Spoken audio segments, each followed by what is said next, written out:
മറ്റുള്ള ഭാഷകൾ കേവലം ധാത്രിമാർ, മർത്യന്നു പെറ്റമ്മ തൻ ഭാഷ താൻ. മലയാളത്തിൻ്റെ ഏറ്റവും പ്രിയപ്പെട്ട ഒരു കവിയുടെ വരികളാണിത്. മലയാള ഭാഷ, മാതൃഭാഷ എന്ന് പറയുന്നത് പെറ്റമ്മയെ പോലെയാണെന്നും മറ്റു ഭാഷകൾ വളർത്തമ്മമാരെ പോലെയാണെന്നും പറയുന്ന മനോഹരമായ വരികൾ അല്ലേ? മാതൃഭാഷയുടെ മഹത്വം നമ്മളോട് പറഞ്ഞു തരുന്ന ഈ വരികൾ ആരുടേതാണെന്ന് നിങ്ങൾക്കറിയാമോ? മലയാളത്തിൻ്റെ ദേശീയതയുടെ കവി എന്നൊക്കെ അറിയപ്പെടുന്ന പ്രിയപ്പെട്ട കവി വള്ളത്തോൾ നാരായണ മേനോന്റെ വരികളാണിത്. അപ്പോൾ ഇതൊക്കെ നമ്മൾ എങ്ങനെയാണ് പഠിച്ചെടുക്കുന്നത്? പാഠപുസ്തകത്തിൽ ഉള്ളതാണോ? പാഠപുസ്തകങ്ങൾക്കപ്പുറം നമുക്ക് ഒരുപാട് കാര്യങ്ങൾ പഠിക്കേണ്ടതുണ്ട് അല്ലേ? കാരണം എന്താണ്? 4ാം ക്ലാസ്സിൽ നമ്മൾ നേരിടാൻ പോകുന്ന ഏറ്റവും വലിയൊരു സ്കോളർഷിപ്പ് പരീക്ഷയാണ് LSS എന്ന് പറയുന്നത്. ലോവേഴ്സ് സെക്കൻഡറി സ്കോളർഷിപ്പ് എക്സാം എന്നാണ് അതിൻ്റെ മുഴുവൻ പേര്. അപ്പോൾ 4ാം ക്ലാസ് തുടങ്ങുമ്പോൾ തന്നെ, ജൂൺ മാസം സ്കൂളിലേക്ക് പോകുമ്പോൾ തന്നെ നിങ്ങൾ കേൾക്കാൻ തുടങ്ങുന്ന ഒരു വാക്കായിരിക്കും LSS എന്നത്. അപ്പോൾ LSS എഴുതാൻ ആർക്കൊക്കെ പറ്റും? ഏത് കുട്ടികളാണ്, എങ്ങനെയുള്ള കുട്ടികളാണ് LSS സ്കോളർഷിപ്പ് എക്സാമിന് എഴുതാൻ വേണ്ടി ടീച്ചേഴ്സ് തിരഞ്ഞെടുക്കുന്നത് എന്നൊക്കെ നിങ്ങൾക്കറിയാമോ? നമ്മൾ ഓരോ പരീക്ഷ കഴിയുന്ന സമയത്തും അവർ നിങ്ങളെ വാല്യൂ ചെയ്യും.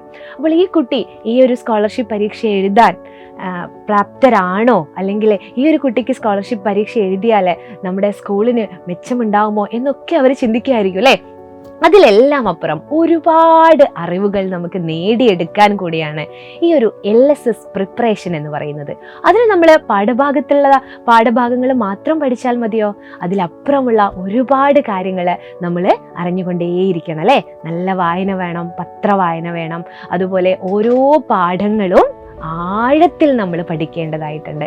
ഇതൊക്കെ നമുക്ക് സ്കൂളിലെ പഠനം കൊണ്ട് സാധ്യമാകുമായിരിക്കും. പക്ഷേ വീണ്ടും വീണ്ടും ആവർത്തിച്ചു പഠിച്ചാൽ മാത്രമാണ് നമുക്ക് LSS ക്രാക്ക് ചെയ്യാൻ പറ്റുള്ളൂ അല്ലേ? അപ്പോൾ 4ാം ക്ലാസ്സുകാരുടെ ഒരു സ്വപ്നം തന്നെയായിരിക്കും LSS എന്നത്. ഇതിന് ഒരു എളുപ്പ വഴി ഞാൻ പറഞ്ഞു തരട്ടെ. നമ്മുടെ സൈലത്തിൽ ഇതിനായിട്ട് നമ്മുടെ ഓൺലൈൻ ഒരു ബാച്ച് ഉണ്ട്. ട്യൂഷൻ എന്ന് നമ്മൾ പറയാറുള്ള ഒരു ഓൺലൈനിലൊരു ബാച്ചാണ് പ്രാണ എന്ന് പറയുന്നത്.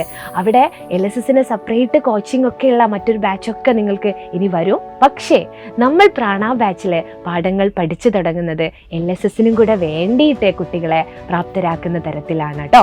ഇവിടെയുള്ള ഓരോ ടീച്ചേഴ്സും നിങ്ങൾക്ക് ലൈവ് ക്ലാസ്സുകളായിട്ടും റെക്കോർഡഡ് ക്ലാസ്സുകളായിട്ടും അതുപോലെ എക്സാം ആയിട്ടൊക്കെ നടത്തുന്നത് ഈ ഒരു LSS എക്സാം കൂടെ മുന്നിൽ കണ്ടുകൊണ്ടാണ്. അപ്പോൾ എല്ലാവരും എന്ത് ചെയ്യുക? ഇതുവരെ ജോയിൻ ചെയ്യാത്ത മക്കൾ ആരെങ്കിലും ഉണ്ടെങ്കിൽ 4ാം ക്ലാസ്സിലെ പ്രാണ ബാച്ചിലേക്ക് ജോയിൻ ചെയ്യുക.